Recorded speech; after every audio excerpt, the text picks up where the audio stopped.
Hello, I'm Kathy Nash with the ACES staff, and I want to welcome everyone to today's webinar, which is entitled Modeling Intangible Entities in the Cultural Domains for Digital Archiving.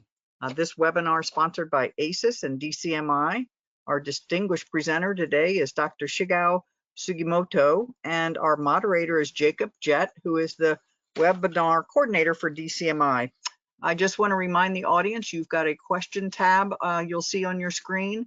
Feel free to type your questions in as you think of those, and at the end of the presentation, we will have a nice question and answer period, and any questions we can't get to, we'll have you email those afterwards. So without further ado, I'm going to turn this over to Jacob, who's going to introduce our distinguished presenter.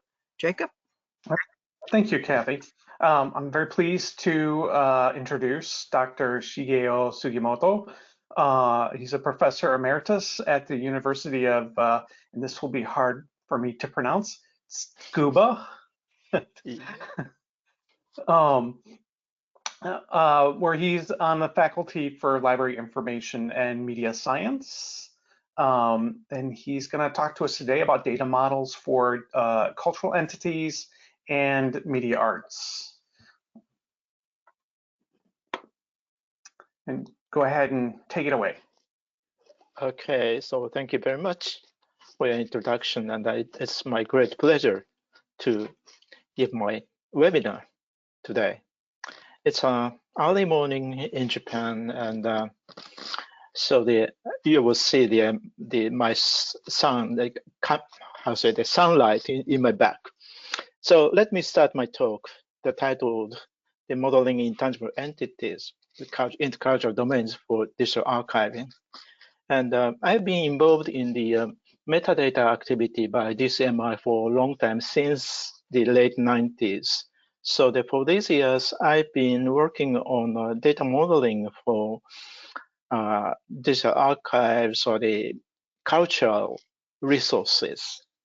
So here, I'm showing my agenda, and so I like to, I would say, mention some activities in Japan, and also I like to mention about the data models that I'm proposing, and then I will mention something about the recent Japanese activities on media arts and also the performing arts.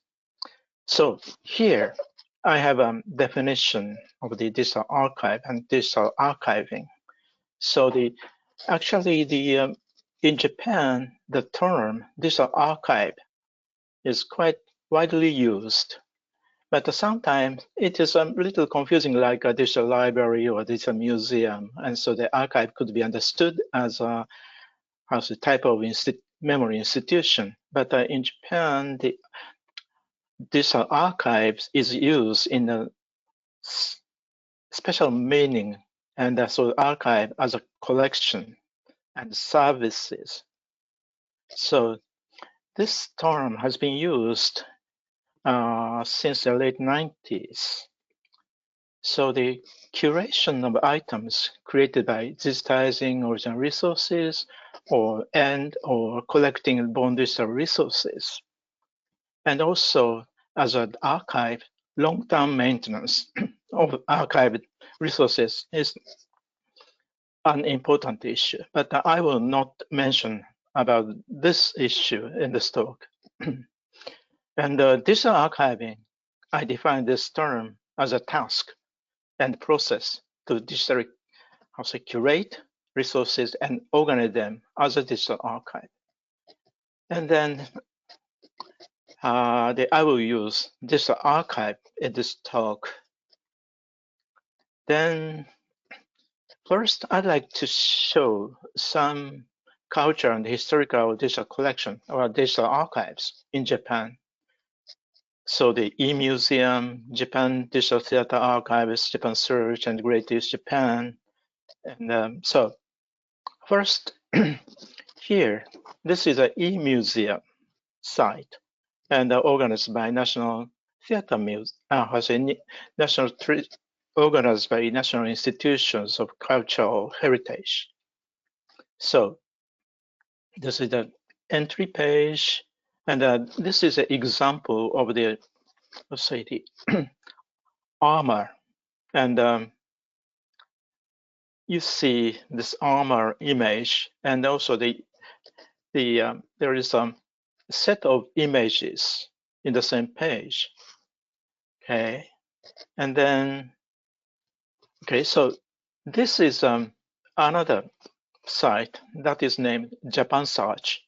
So we say that the Japan Search is a Japanese version of Europeana, and so it says find digital archives in Japan at the bottom, and then this site is has an aggregation site. So in a sense, I call this as a digital archives portal in Japan. So in the next slide, the next slide, this slide shows some entry pages for the participating institutions. So on the right side, you see the National Film Archives. So the snapshot indicates the animation archived at the National Film Archives. Okay, and let me move on to the next slide. And so this slide is a search result that I searched this Japan Search by keywords, the ukiyo-e and Fujisan. That means Mount Fuji. And so I got some ukiyo-e about which includes the Fujisan as their keywords. And then lots of the images of the ukiyo-e you see. And then I chose this, I'll say, the famous ukiyo-e of the Mount Fuji. And so this is one of the 36 views of Mount Fuji.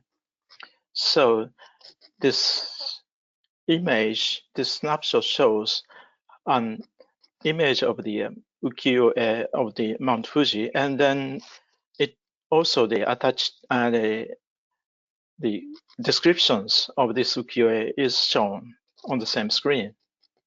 Okay, and also because the Japan Search is aggregation site, from the Japan Search site, when I clicked on this particular image, it is moved to the code base site, which is organized by National Museum. Okay, so then let me move on to the next one. This is a quite very new site, which is named Japan Digital Theater Archives. And actually, if my memory is correct, this JDTA site opened in the late February, so now 3 months since the start. So it collects the recordings of the theater performances. So the theater performances means traditional Japanese performing arts. So in the middle you see some music players and the theater player. Okay, then let me move to the next slide. So this is an example of the theater archive. This is the puppetry, and it shows a image, the still image, and with some descriptions. And then let me move. So in this case, this is Okinawa Performing Arts, and it contains a video. So like this, the site collects various types of Japanese theater performances and provide video images and still images. And of course, as you know, the quite important part for this service was license management. So there was a lot of work was done to get agreement about the license. But I think this is quite interesting and a new activity in Japan. And this site is founded as a project of, this site is created by a project funded by the Agency for Cultural Affairs of the Japanese government. Okay, then let me show very different digital archive. So this is this archive for Great East Japan earthquake that happened 10 years ago, the March 2011. And so this is also a portal site for many digital archives of the Great East Japan earthquake. And then in this case, I gave the search keys, the tsunami and Onagawa, and from the images that that was took from the March 11th to March 15th, and then I got some result. And then let me move. So this is a photograph provided by newspaper company. So you see the the building broken by the tsunami. So there are quite many photographs, videos, the image resources collected in this digital archives, and also the many digital archives of the earthquake, and those archives are connected to this digital archive portal operated by the National Library in Japan. And this the archives and the content of this archives are quite different from the the performing arts or the other cultural things, but this is also an important part of our history and also that affect our culture. Okay, then so I've shown some examples of the digital archives in Japan, and here I'm showing the some backgrounds and goals of the stock. So the organization of these archives in accordance with the features of the entities is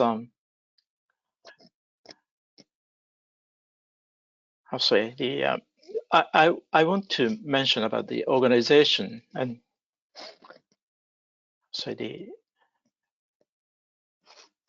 also the metadata for this archiving. And so the data models is quite important component for these archives. And I see the data models have to cope with the various type of cultural resources, which includes tangible cultural heritage objects, intangible cultural entities, and the new media arts, performing arts, events, and etc. And the basic aspect required to design data models for this archive should be studied.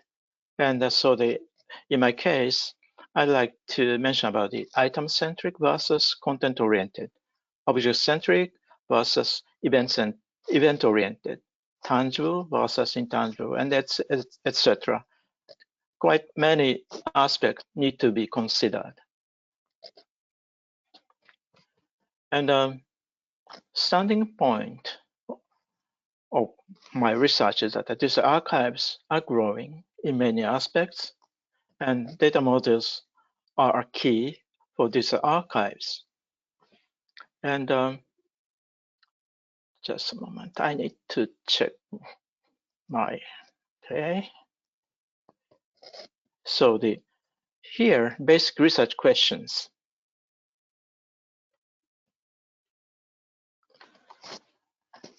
Are metadata standards and schemes commonly used to build digital collections applicable to any cultural domains?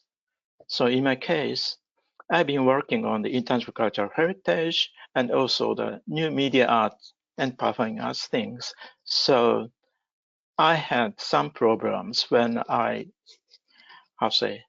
was designing data models for the areas for those domains.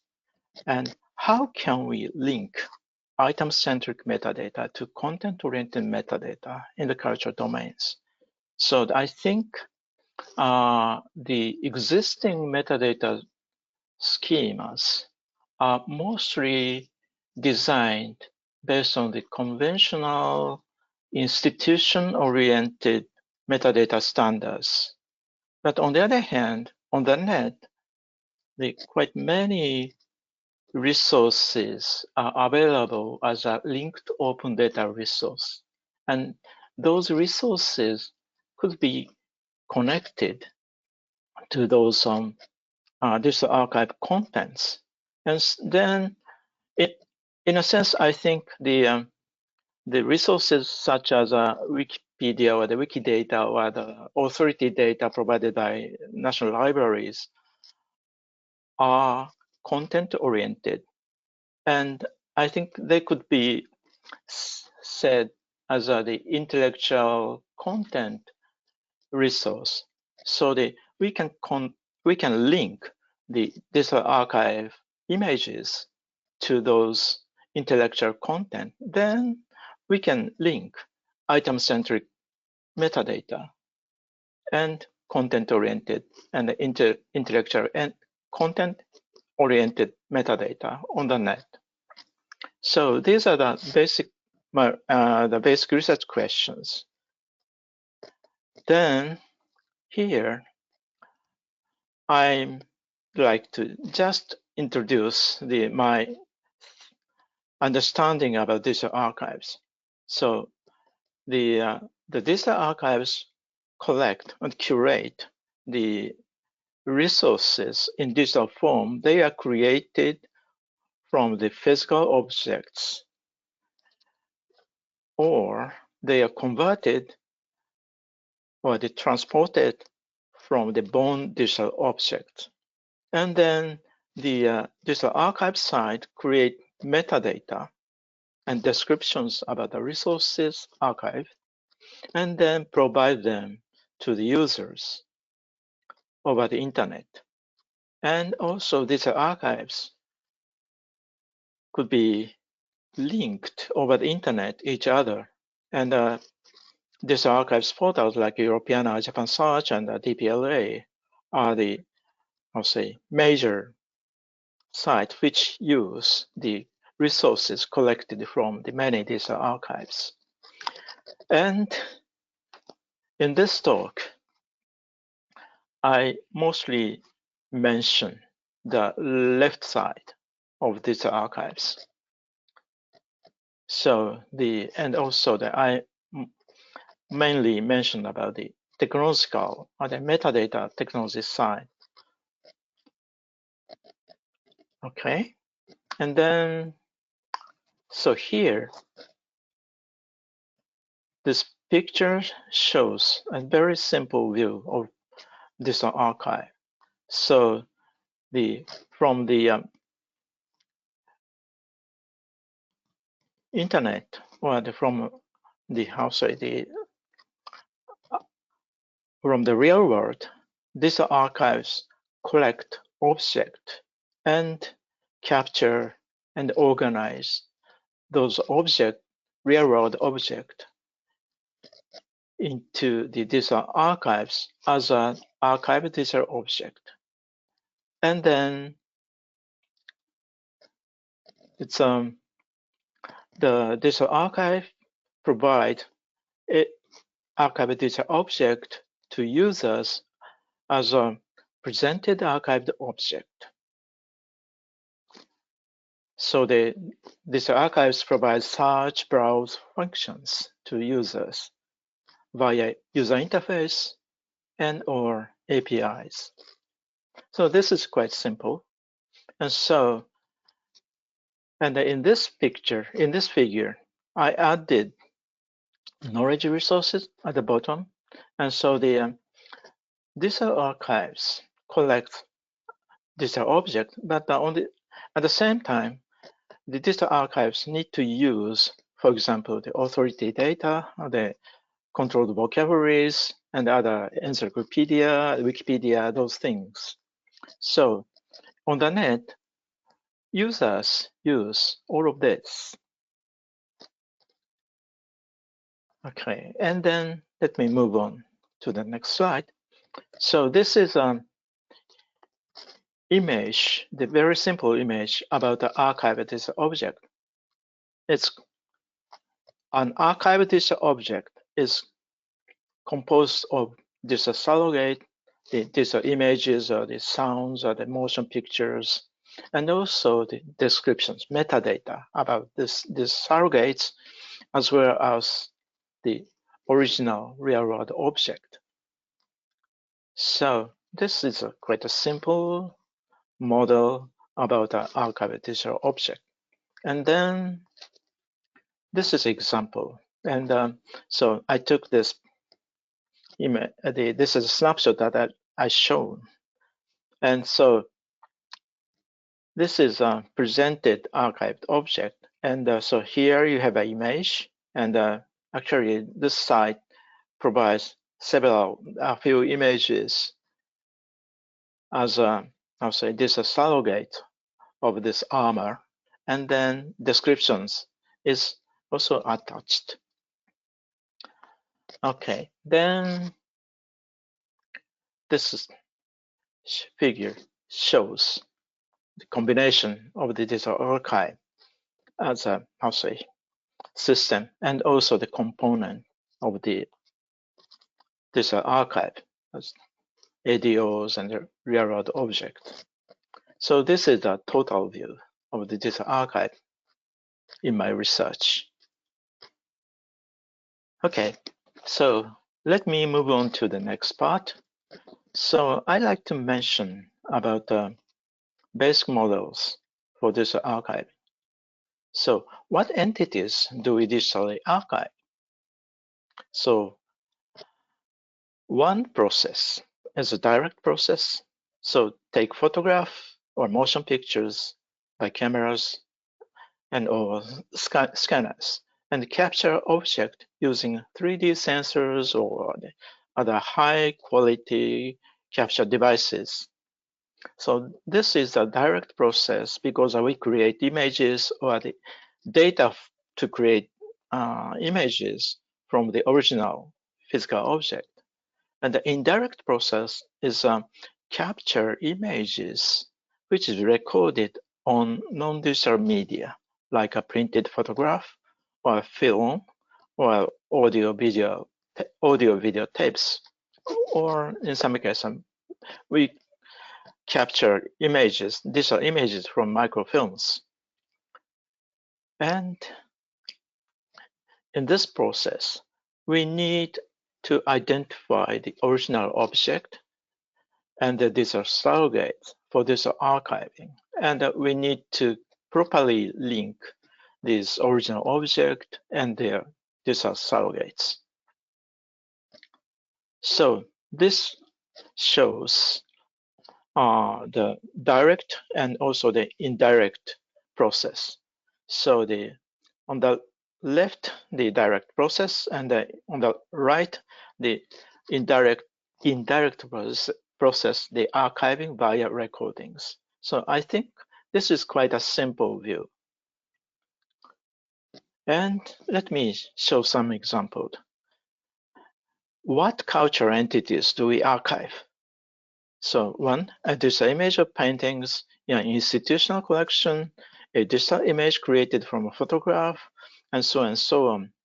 So on the bottom here, you see a digital image created from portrait photograph of a well-known person, and a digital image created from a portrait photograph of a person taken in late 19th century.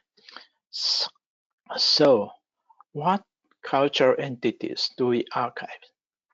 So in the first case, in the first case, I think we are digitizing a painting. And then in the second case, we are digitizing a parade at a festival. But this parade is just an event. So the snapshot of an event. And in the third case, a digital image created from photograph of a historical building. Then I think we are digitally archiving this historical building. And in the fourth case, digital image of the well-known person. So we are archiving this person. Okay. And in the last case, a digital image created from a portrait photograph of a person taken in late 19th century. So we can say that this image is archiving the person. But on the other hand, if we use this image as a record, record of the technology, the photograph technology in 19th century, then I think we can say that we are archiving the photograph itself, not the content of the photograph, but the photograph itself. So like this, the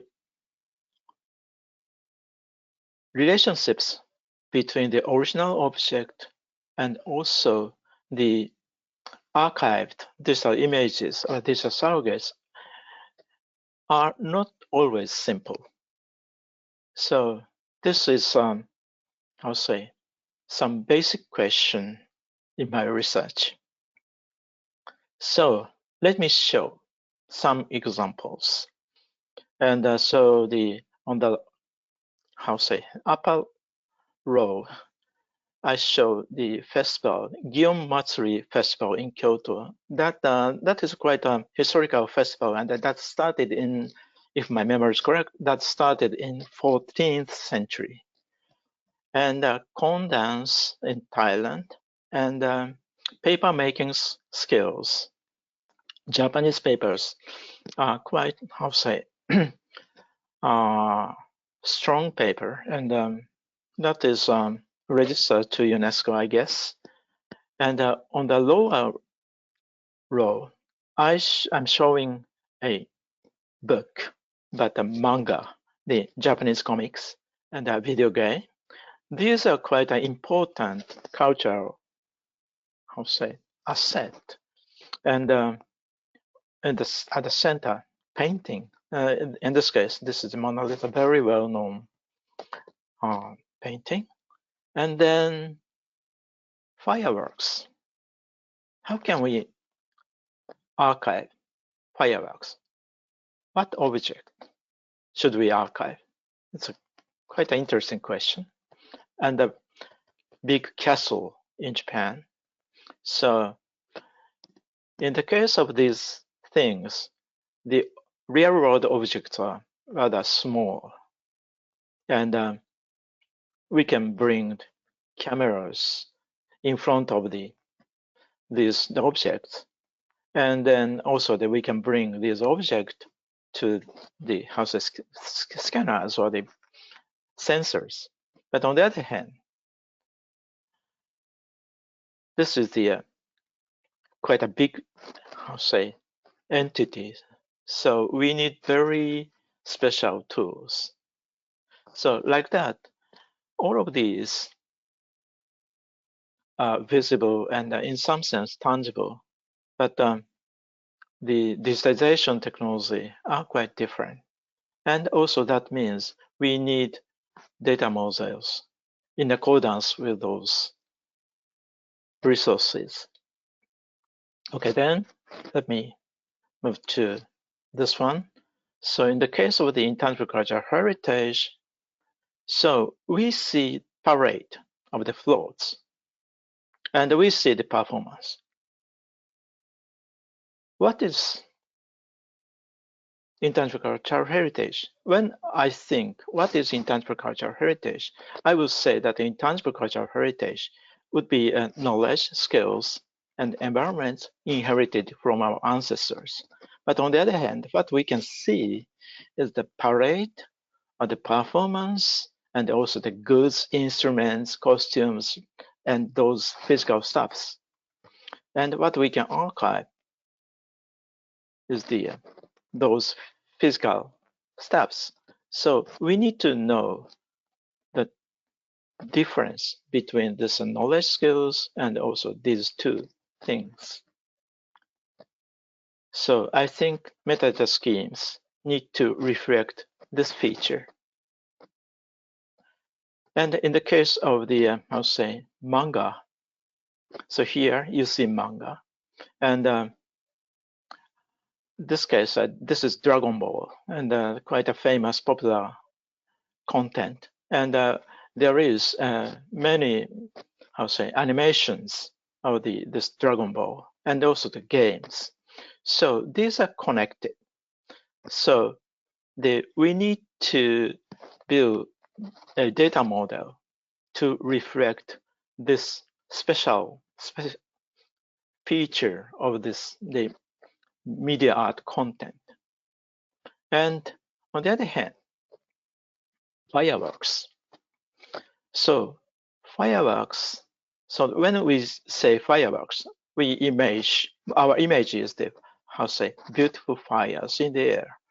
But it's quite ephemeral. So we need to, use cameras to create recording, and then we can digitally archive those recordings.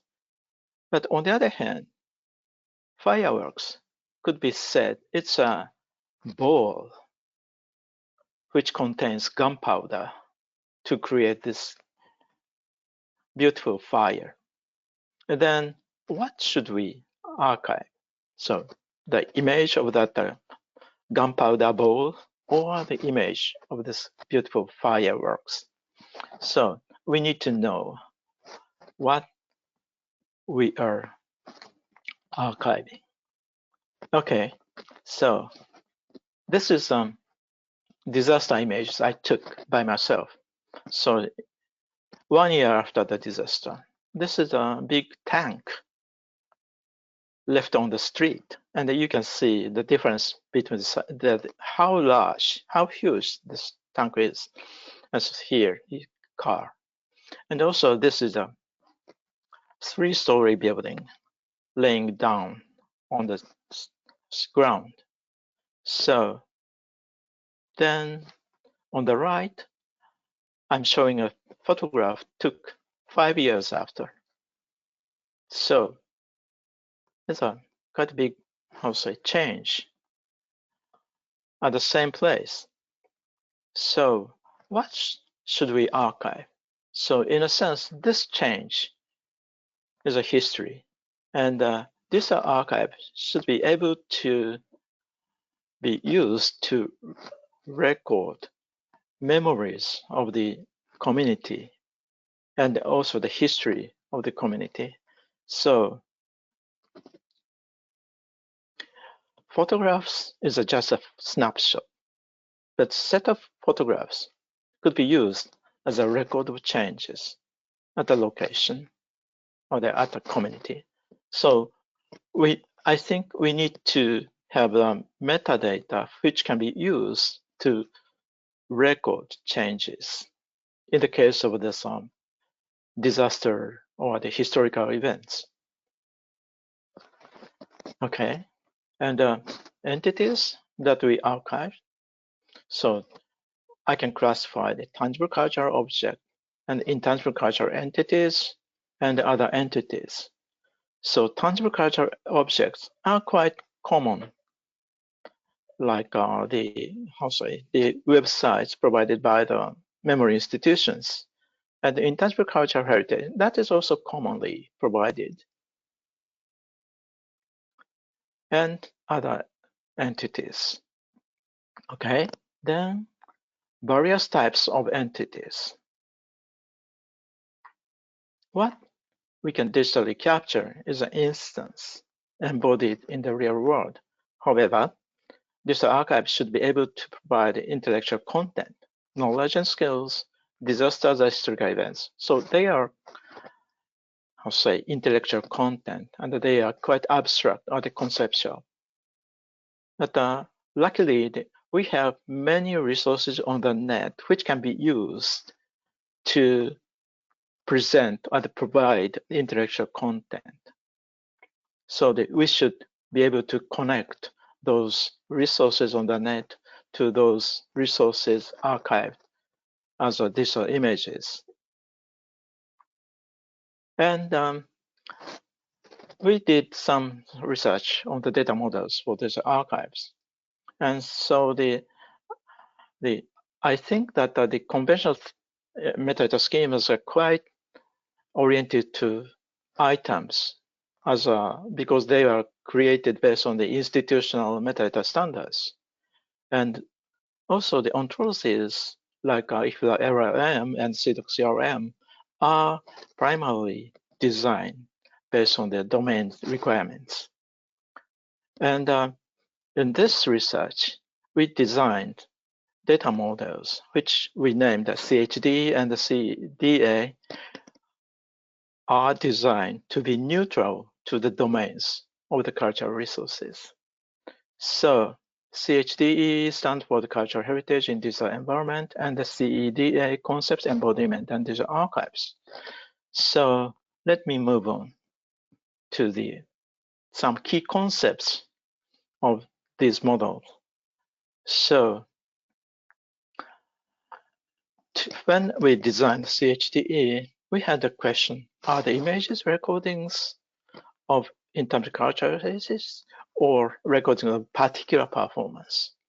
So we defined that each performance should be, say, referred as an instantiation of an intangible cultural heritage. And performance are modeled as an event, but not as an object. And then here you have a graph of process. So from the intangible cultural heritage, we can see instantiation as a real-world object, and then those real-world object, tangible cultural heritage object, and the instantiation as a real-world object can be captured and then converted into digital form and archived. So I think we need to differentiate instantiation and the original intangible cultural heritage. Okay, so for example, the traditional festivals, Gion Matsuri, is held every year, but the Gion Matsuri in 2010 is different from the Gion Matsuri in 2020. So something like that, we need to differentiate. So this is the very basic concept of CHDE. And then next, I'd like to mention about the CEDA, its key concepts. So as I mentioned, we need to, differentiate the real-world object and also the archived digital object. And similarly, I think we need to clearly separate conceptual entity and embodied entities. And this object, which constitutes an item of digital object, can be created only from embodied entities.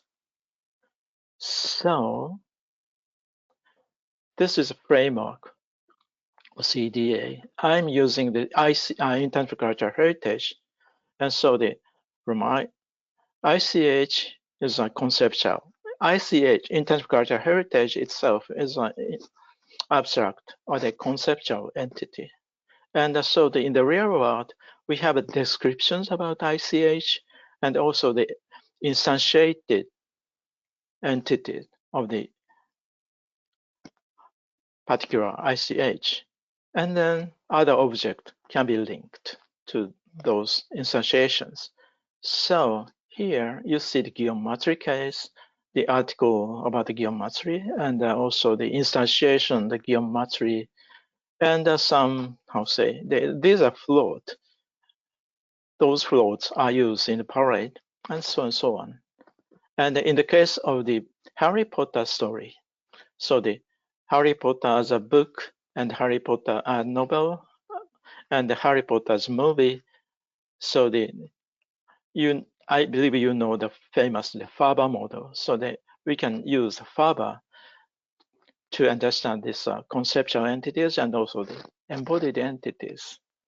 So this separation is important to identify what is the original object that is archived, and also what is the intellectual entity to connect that is connected to the archived digital images. So why CHD and CEDA? So we need to develop the identification schemes of the original cultural heritage and the cultural object, and so on.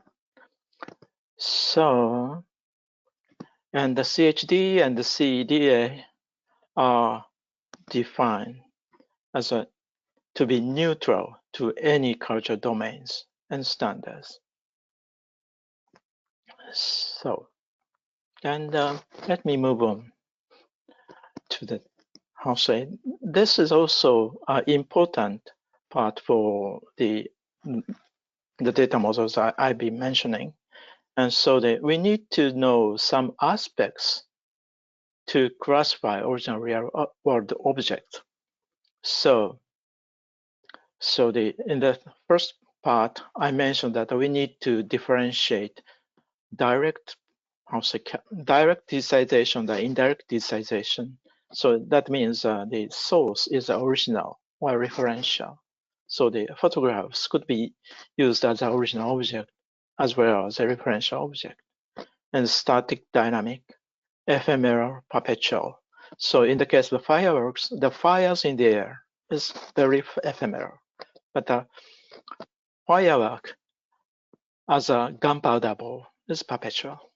So like that, we need to know the difference of these, aspects. And also, I recently added this aspect, digital tangibility. When we see digital, bit sequence stored on a disk, I will say that is a tangible object, but a virtually tangible object. But on the other hand, digital functions, the functions on the computers could be intangible. So anyways, we need to know these aspects when we create metadata for archived digital objects. Okay, then I'm reaching the fifth part of my talk. So I'd like to introduce some recent Japanese cultural resources. One is a media art database. And this is metadata only, but this is a quite interesting database. And this is also funded by the Agency for Cultural Affairs. So MADB, the media art database, is composed of 4 main components. Component databases. They are for manga, anime, game, and media art, the new media art. So each component database has its own schema. On the other hand, interoperability across the component database is required. And actually, intuitively, you could understand the manga, anime, and games could be quite easily linked. But in the reality, that is not very easy. But anyway, the interoperability is required. And Japan Digital Theater Archive that I've already mentioned. And both JDTA and MADB are connected to the Japan Search. So this is the homepage of the media art database. And from here, you can search database. But I like to mention about the metadata for MADB. And actually, I picked up the metadata model from manga, anime, and games. And so this is extraction of the metadata models for this. And so I put super work to connect these things. For example, the Dragon Ball that I mentioned in the earlier slide is realized as a manga as well as anime and games. So we understand the manga, anime, and games are all Dragon Ball. So in some sense, that is called the multimedia franchise. And but on the other hand, from the viewpoint of the bibliographic metadata, we could say that as a kind of a bibliographic entity, and we name it Superwork. And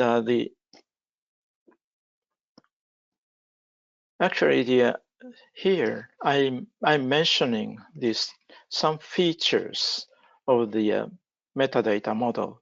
So here you see the structural features. This is basically Faber based from work to item. And also here you see features. Actually, the manga is published as a book volume, and also that is published as a magazine chapters. So we need to, identify the structure of the publishing. And also we put Superwork as a connector of these things. Okay, and then so these stuffs are because this is based on Faber Wemi. So these are the conceptual entities, and this is the item that is the embodied entity. So when we digitize, we need to use, but we can find many articles on the internet about this, or we can find dictionary or authority data.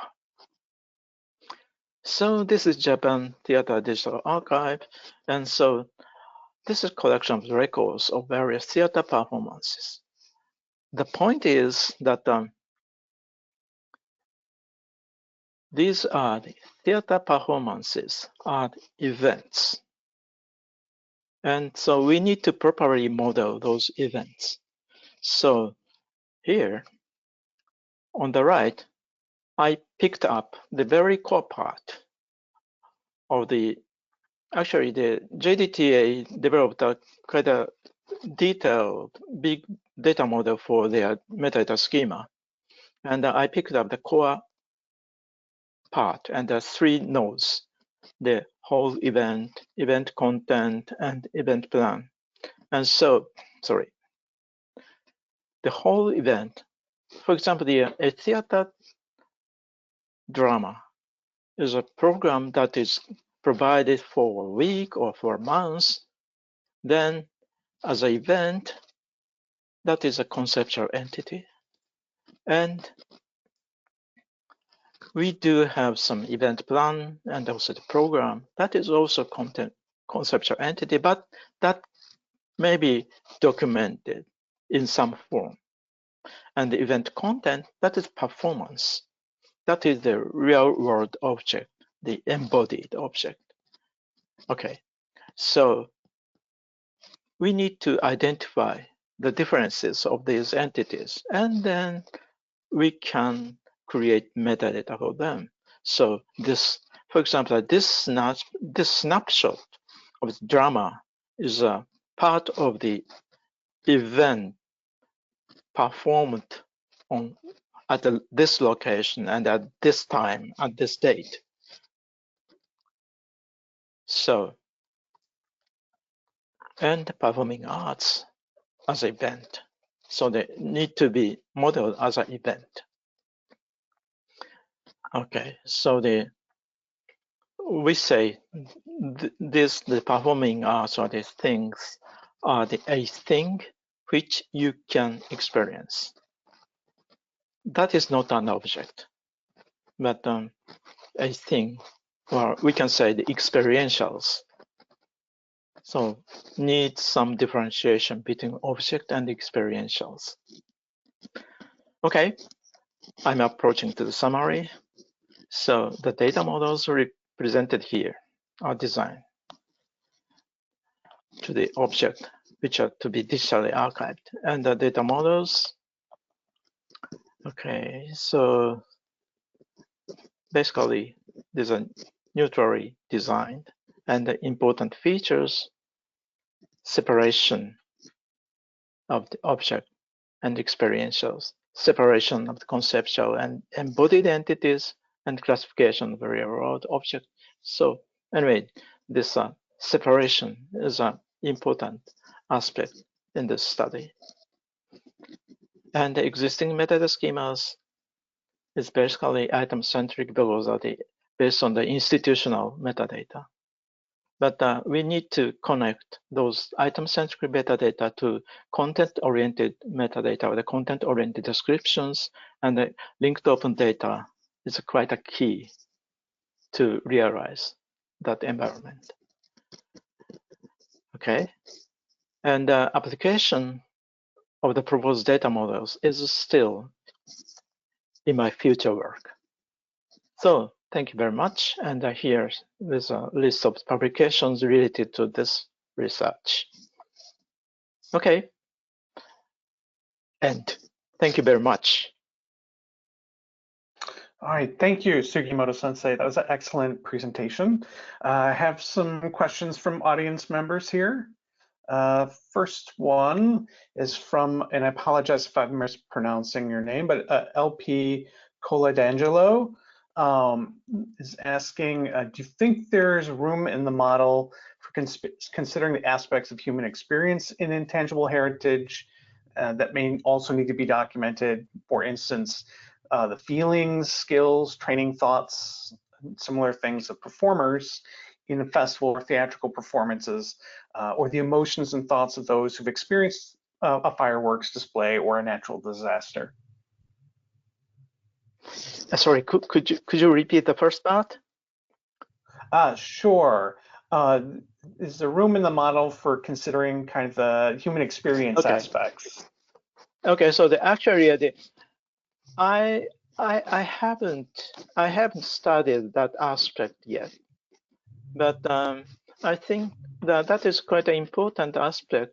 And for example, once I talked with my colleague who is involved in the game metadata, that he said that the archiving of game players would be quite interesting.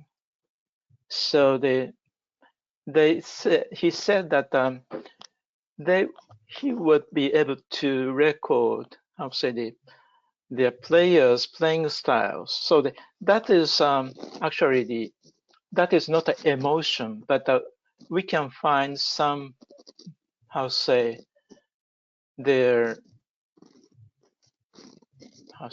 not only their actions, but also we could find some emotional, how to say, things from the recordings.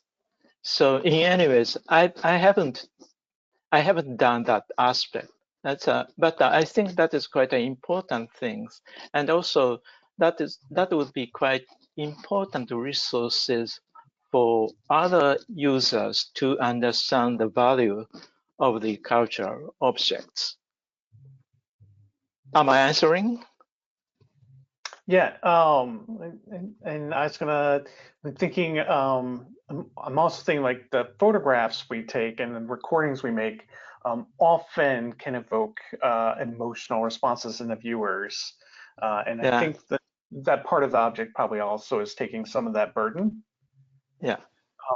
Okay, another question from Andrew Wertheimer from University of Hawaii. Yep. How important is funding from the national government for the sustainability of these digital libraries in Japan?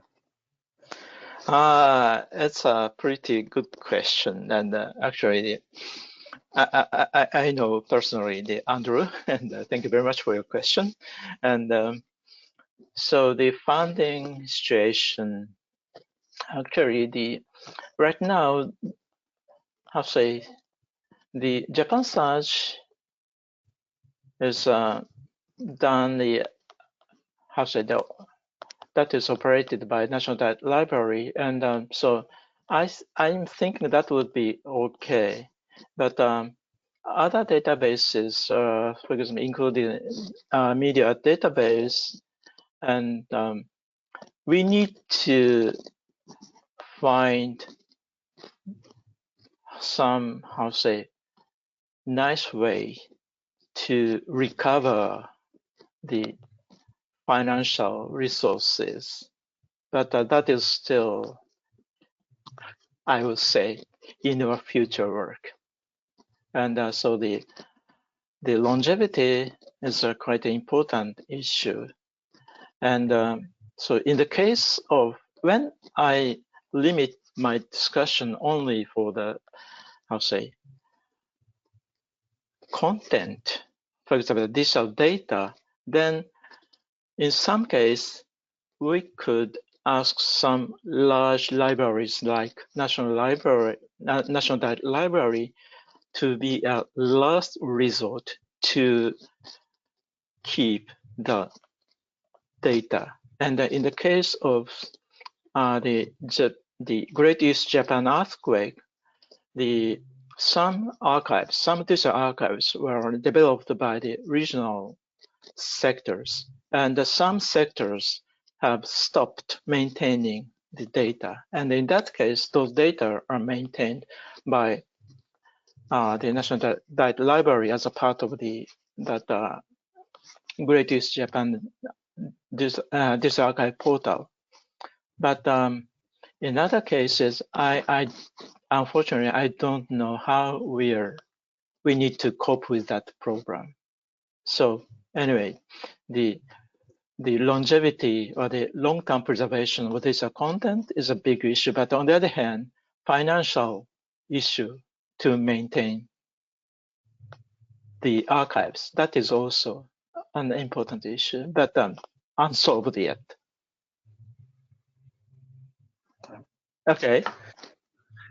Okay, another question from Angus White.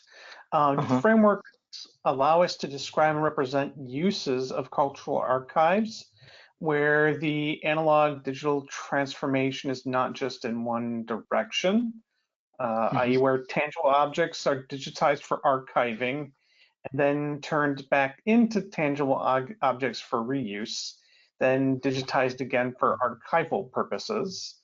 I've actually seen this happen with microfilm. So we'd microfilm like a book and then sell a copy of the microfilm to another library, and then they print a new book from the microfilm. And then later they both get digitized. Yeah. Okay.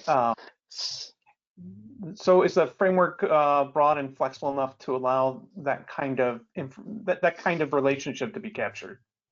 Yeah, actually, I'm thinking that would be a part of the provenance information of the digital archiving. So I think my model doesn't include data provenance information. But on the other hand, I can say that we can use archived object as a source to create new cultural object. For example, we can use 3D printers to create a copy of those cultural objects, and then someone could use those copies as a source for their digital archive. Then maybe the people would be able to add some values when they create their product using the 3D printers, then that will help us to add values using this, I'll say, digital archives. So probably I'm not correct at the, I'll say, the properly answering your question, but let me repeat that my model doesn't include provenance, but I'm hoping that digital archives could be used as a place to add values. And also another aspect that I didn't mention in my talk is that by now, mostly the archived objects are created using scanners or cameras. But nowadays, the many objects are created by 3D sensors or the high-speed, sensors or high-quality sensors, and created as a data. And we use visualization technology to create images visible for human. So then in that case, what should we archive?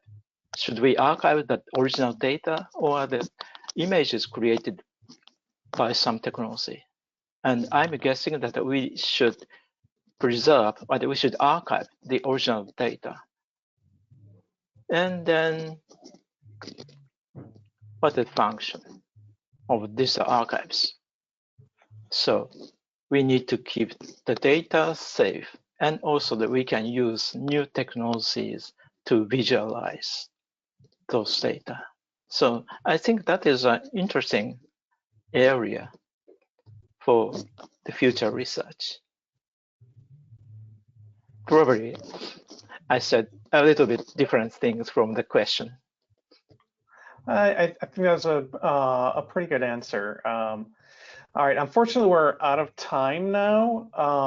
And so anyone who we didn't get to your question should probably go ahead and email that question directly to Sugimoto-sensei. And thank you, Sugimoto-sensei, for presenting it once again. Thank you very much. Yeah, this is the very, I'll say, my very big pleasure and honor. And thank you very much. Well, I would like to thank both of you. The presentation was amazing. It was really, really interesting. And Jacob, as always, for moderating and asking the questions. We had at one point 90 people online, so it was a great attendance, and I appreciate that. And for those, as Jacob said, if you didn't get your question answered or you think of another question later, you can email and your question will get answered. Just real quickly, I just want to remind those who are attending that a recording of today's webinar and a copy of the slides will be posted to the ACES website within 24 hours. You're also going to receive an email with the recording link in it, as well as a survey. And I ask you to please fill the survey out and send it back, because your comments and concerns and questions will help us do a better job with our webinars in the future. So again, thank you for all those who attended, and thank you, Dr. Sugimoto and Jacob, for a great session. This ends our webinar. Thank you very much.